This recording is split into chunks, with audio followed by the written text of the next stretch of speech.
20 জুলাই রোববার ফেসবুকে anonymous main page নামের ভেরিফাইড ওই পেজে বলা হয় একটি স্কুল ভবন ধসে পড়তে যাচ্ছে, যার ফলে বহু শিশু প্রাণ হারাবে। আমরা বিপর্যয় এগিয়ে আসতে দেখছি।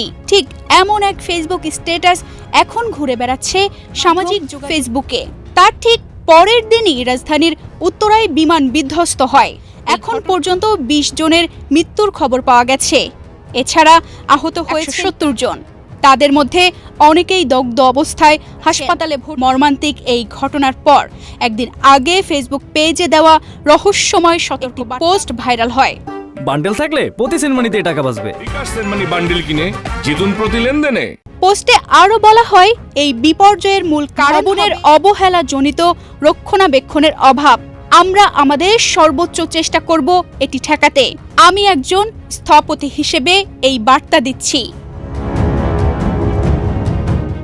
21 জুলাই সোমবার দুর্ঘটনার পর ওই একই ফেসবুক পেজ থেকে আরেকটি পোস্ট আসে। এতে বিমান দুর্ঘটনার ভিডিও শেয়ার করে বলা হয়, আমরা সবসময় আগে ভাগেই সতর্কবার্তা পাঠাই, কিন্তু দুর্ভাগ্যভাবে সেগুলো গুরুত্ব পায় না। এটি অত্যন্ত লজ্জাজনক।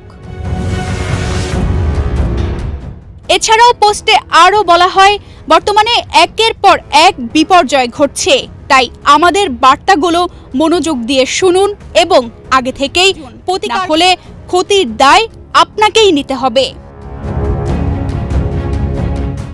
আজও সেই পেজ থেকে বলা হয়, আগামীকাল ঢাকা মার্কেটে বোমা অ্যাটাক করা হবে।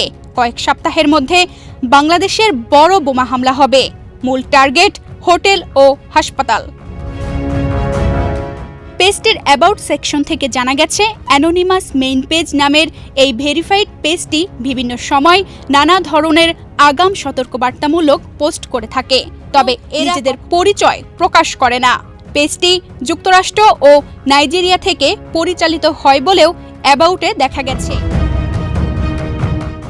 সামাজিক মাধ্যমে ব্যাপক আলোচনার পর রাতে অ্যানোনিমাস মেইন পেজ এবং অ্যানোনিমাস পেজ দুটি আর ফেসবুকে খুঁজে পাওয়া যাচ্ছে না।